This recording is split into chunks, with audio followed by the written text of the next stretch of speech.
जय Hind everyone. Shri Ram public school के online class में आपका स्वागत है। मैं साधना द्विवेदी। पिछले वीडियो में मैंने आप लोगों को हिंदी साहित्य का पाठ 4 पढ़ाया था, जिसका शीर्षक था चांद से थोड़ी सी गप्पे। इस कविता के कवि थे शमशेर बहादुर सिंह। आज जो पाठ मैं आप लोगों को पढ़ाने जा रही हूँ उसका शीर्षक है अक्षरों का महत्व।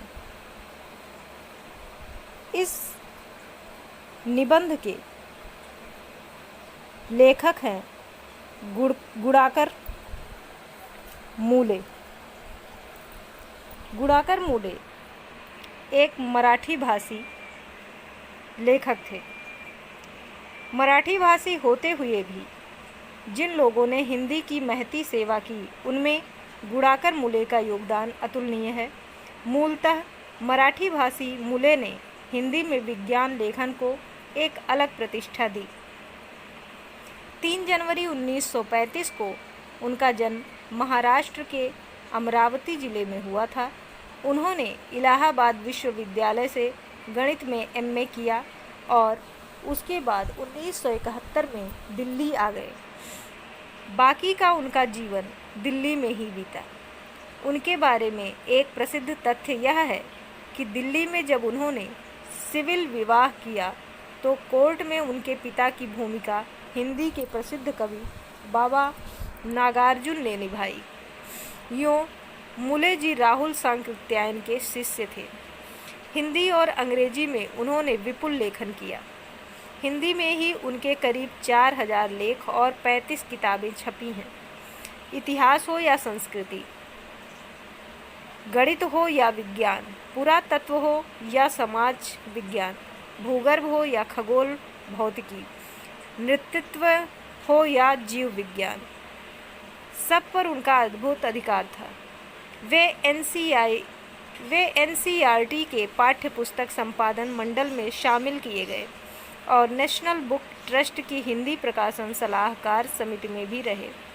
उनकी प्रमुख पुस्तकें हैं आकाश दर्शन, संसार के महान वैज्ञानिक, भारतीय विज्ञान की कहानी, भारतीय अंक पद्धति की कहानी, ज्यामिति की कहानी, प्राचीन भारत के महान वैज्ञानिक, अंतरिक्ष यात्रा, नक्षत्रलोक, सौरमंडल, सूर्य, भास्कराचार्य, भारतीय सिक्कों का इतिहास आदि। उन्हें हिंदी अकादमी, केंद्रीय हिंदी अकादमी और बिहार सरकार द्वारा कर्पूरी ठाकुर सम्मान से सम्मानित किया गया।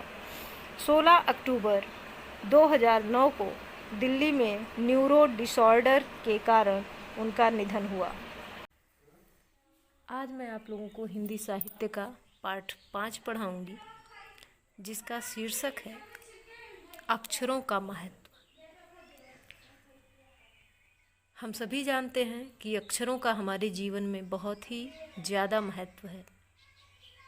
अगर हमें अक्षरों का ज्ञान प्राप्त नहीं होता तो हम अपने भाव और विचारों को किसी के सामने ना तो व्यक्त कर सकते थे और ना ही किसी के भाव और विचारों को समझ सकते थे।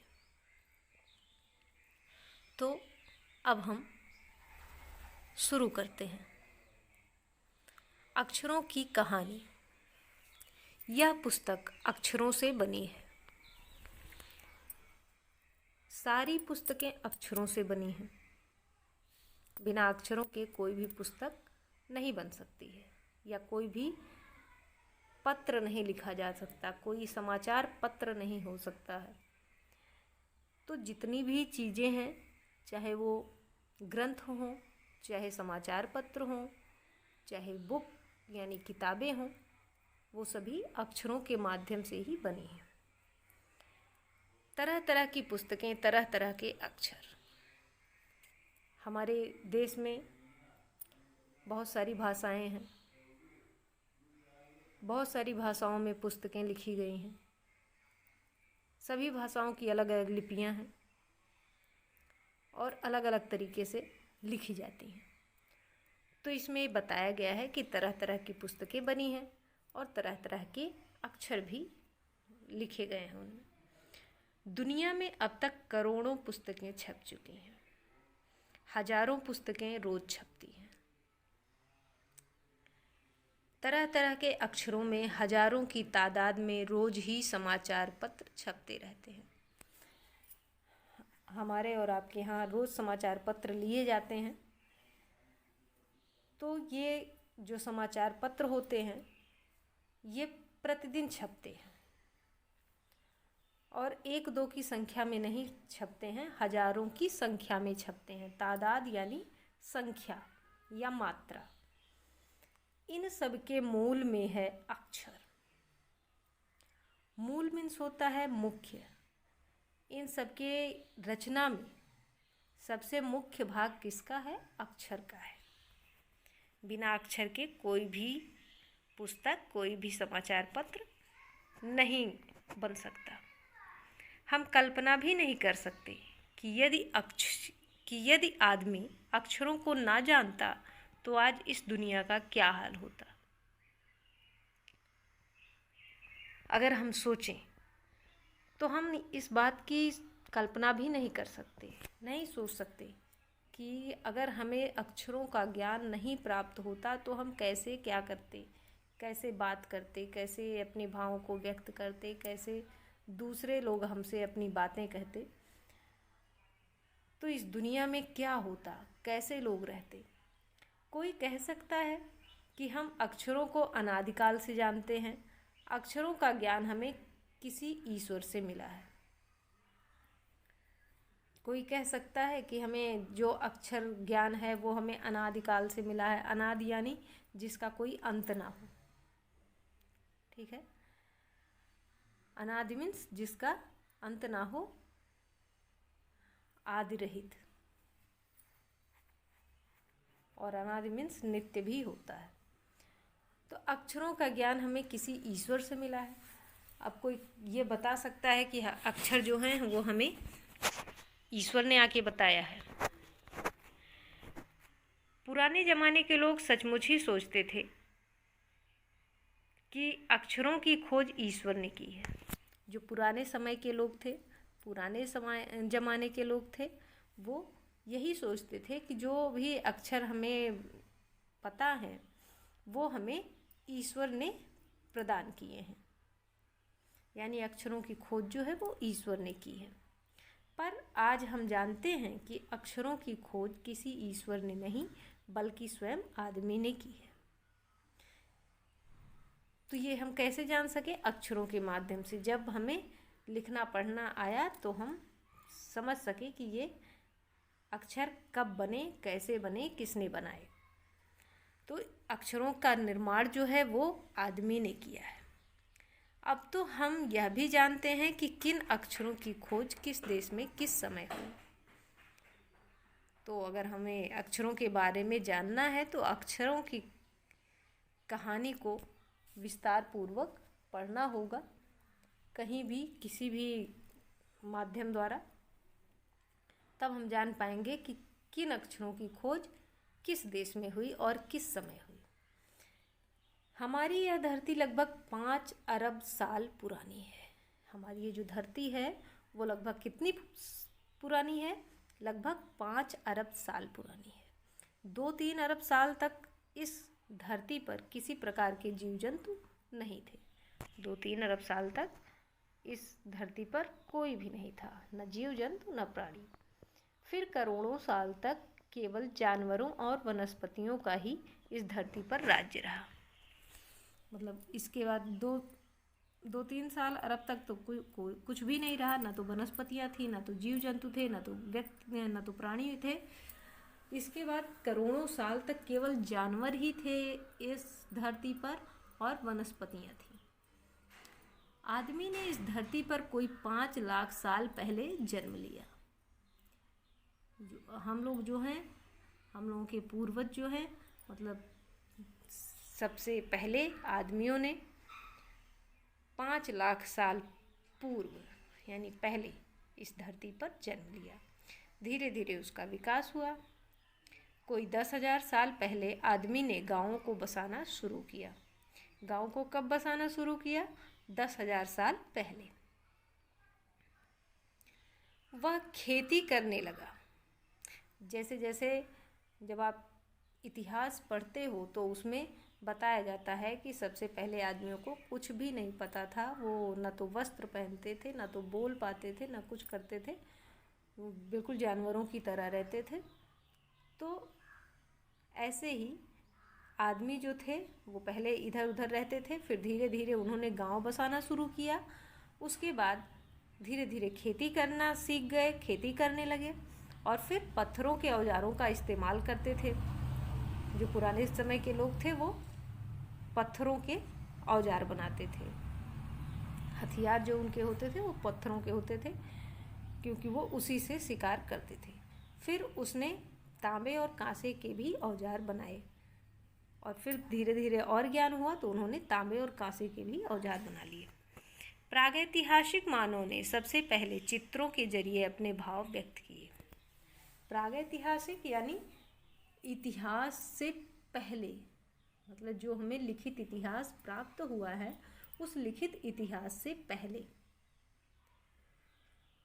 जो मानव थे वो अपने भावों को व्यक्त किसके माध्यम से करते थे? चित्रों के माध्यम से करते थे। जरिए यानी माध्यम, जैसे पशुओं, पक्षियों, आदमियों आदि के चित्र बनाना। इन चित्र संकेतों के बाद में भाव संकेत अस्तित्व में आए।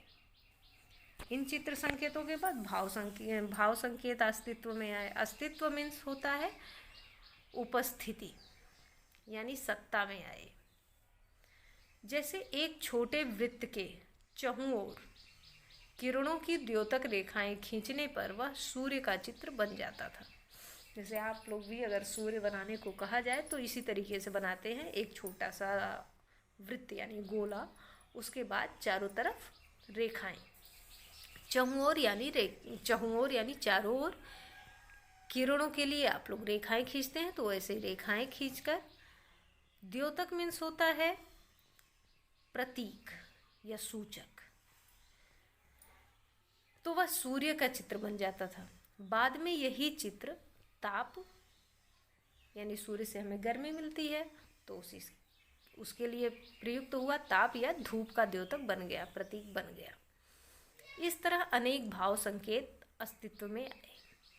तब जाकर काफ़ी बाद में आदमी ने अक्षरों की खोज की। ये सब होने के बाद बहुत बाद में आदमी ने अक्षरों की खोज की। अक्षरों की खोज के सिलसिले को शुरू हुए मुश्किल से 6000 साल हुए हैं। सिलसिले मीन्स होता है क्रम। तो ये जो अक्षरों की खोज होने का क्रम चालू हुआ उसे ज़्यादा समय नहीं हुआ चालू हुए, उसे केवल 6000 साल ही हुए हैं शुरू हुए, केवल 6000 साल। ओके, अब देखिए यहाँ पे कुछ चित्र बने हैं। मध्य अमेरिका के ओनजिब्वा आदिवासियों के चित्र दाईं ओर से बाईं ओर को क्रमशः, मतलब दाईं से बाईं ओर होगा। तूफान का देवता, सबसे पहले तो तूफान का देवता बना जो सारे आकाश को घेरता है, तूफान का देवता बनाए हैं। नगाड़ा है, पंखों से सुशोभित नगाड़ा, पंखों से सुशोभित नगाड़ा बना दिया। फिर द्रोण काक बनाया, फिर कौवा और फिर दवाखाने में आदमी। अक्षरों की खोज के साथ एक नए युग की शुरुआत हुई। जब अक्षरों की खोज हुई तो उसी के साथ एक नए युग की शुरुआत हुई। आदमी अपने विचार और अपने हिसाब किताब को लिखकर रखने लगा।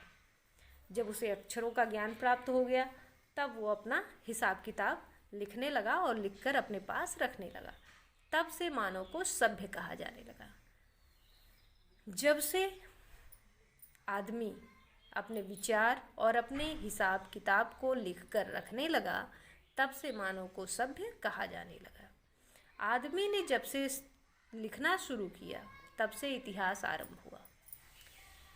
यानी जब आदमी को अक्षर का ज्ञान हुआ और वो लिखना शुरू किया तब से इतिहास का आरंभ हुआ, तब से हमें इतिहास के बारे में पता चला। किसी भी कौम या देश का इतिहास तब से शुरू होता है जब से आदमी के लिखे हुए लेख मिलने लग जाते हैं। इस प्रकार इतिहास को शुरू हुए मुश्किल से 6000 साल हुए हैं। उसके पहले के काल को प्रागैतिहासिक काल यानी इतिहास के पहले का काल कहते हैं। अतः हम देखते हैं कि यदि आदमी अक्षरों की खोज नहीं करता तो आज हम इतिहास को ना जान पाते। हम यह ना जान पाते कि पिछले कुछ हजार सालों में आदमी किस प्रकार रहता था, क्या क्या सोचता था, कौन कौन राजा हुए इत्यादि। तो जब से हमें अक्षरों का ज्ञान प्राप्त हुआ तब से ये लिखा जाने लगा कि ये राजा हुए, ये इन्होंने ये किया, इन्होंने वो किया। तो अब हमें पता चला कि पहले कौन राजा थे, उसके बाद उनके शासनकाल में क्या हुआ। और अब अक्षरों की खोज मनुष्य की सबसे बड़ी खोज है। तो अब तक की खोजों में जो सबसे बड़ी खोज है वो अक्षरों की खोज ही है। अक्षरों की खोज करने के बाद ही मनुष्य अपने विचारों को लिखकर रखने लगा। जब से अक्षरों की खोज हुई तभी से मनुष्य जो है वो अपने विचारों को लिखने लगा। इस प्रकार एक पीढ़ी के ज्ञान का इस्तेमाल दूसरी पीढ़ी करने लगी। अब जैसे जो पुराने समय के लोग हैं जिन्हें लिखने आने लगा, जिन्हें अक्षरों का ज्ञान हो गया, अगर वो इतिहास नहीं लिखते, सभी राजाओं के बारे में नहीं लिखे होते तो हमें कैसे पता चलता। तो जो हमारी पुरानी पीढ़ियाँ थीं जिन्हें अक्षरों का ज्ञान था, उन्होंने जो लिखा उन्हीं के माध्यम से हमें पता चला कि पहले के लोग कैसे थे। तो अक्षर ज्ञान के माध्यम से ही एक पीढ़ी दूसरे पीढ़ी को ज्ञान दे सकता है। अक्षरों की खोज करने के बाद पिछले 6000 सालों में मानव जाति का तेजी से विकास हुआ। जब से अक्षरों की खोज हुई तब से मानव जाति का बहुत ही तेजी से विकास हुआ। यह महत्व है अक्षरों का और उनसे बनी हुई लिपियों का। अब मनुष्य जाति के विकास का सबसे महत्वपूर्ण अंग क्या है? सबसे महत्वपूर्ण माध्यम है अक्षर और उनसे बनी लिपियाँ। अतः हम सबको अक्षरों की कहानी मालूम होनी चाहिए। आज जिन अक्षरों को हम पढ़ते या लिखते हैं वे कब बनाए गए, कहाँ बने और किसने बनाए, यह जानना जरूरी है भी। तो लेखक ये कहना चाहता है हमसे कि अगर हमें अक्षर ज्ञान से कुछ भी फ़ायदा हुआ है, कुछ भी लाभ मिला है, तो हमें ये जानना चाहिए कि अक्षर कब बनाए गए हैं, कहाँ बने हैं, सबसे पहले किसने बनाए हैं। तो ये सभी आवश्यक बातें जानना बहुत ही ज़रूरी है। तो आपका ये पाठ 5 ख़त्म हुआ यहीं पर। अब कुछ प्रश्न हैं पाठ से संबंधित।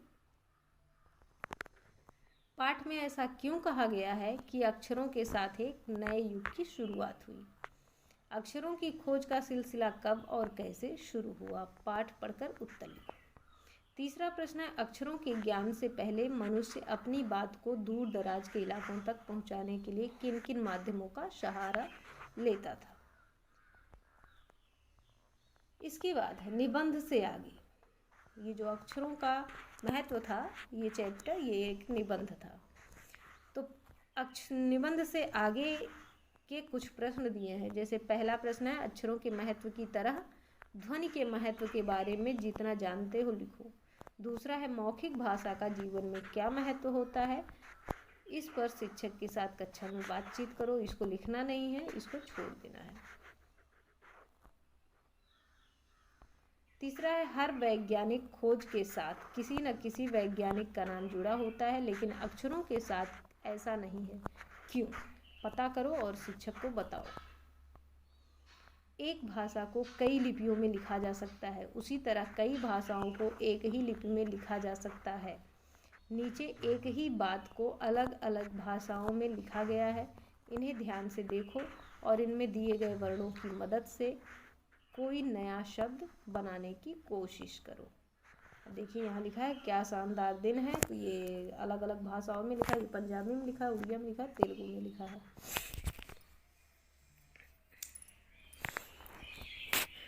तो ये हो गए। अब आपको निबंध से आगे के प्रश्न जितने लिख पाइएगा उतने लिखिएगा। निबंध से जितने प्रश्न हैं सभी आपको लिखने हैं और इस पाठ से संबंधित कुछ अतिलघु प्रश्न हैं जो बहुत ही छोटे हैं और पाठ के बीच से पूछे गए हैं। तो सबसे पहला प्रश्न है, सभी पुस्तकें किससे बनी हैं? दूसरा प्रश्न है, अक्षरों के ज्ञान के बारे में लोगों की क्या सोच थी? तीसरा प्रश्न है, अक्षरों की खोज किसने की तथा कितने साल पहले की? चौथा प्रश्न है, हमारी धरती लगभग कितनी साल पुरानी है? पांचवा प्रश्न, धरती पर आदमी का जन्म कब हुआ? छठा प्रश्न, गाँव को कब बसाना शुरू किया गया? सातवां प्रश्न, पहले के लोग किसके माध्यम से अपने भाव व्यक्त करते थे? और आठवां प्रश्न, मानव कब सभ्य कहा जाने लगा? तो ये आपके प्रश्न हैं, इनके उत्तर भी अपनी उत्तर पुस्तिका में लिख लीजिएगा और साथ ही लाल रंग से रेखांकित शब्दों के अर्थ भी अपनी उत्तर पुस्तिका में लिखकर और उन्हें याद कर लीजिएगा। धन्यवाद।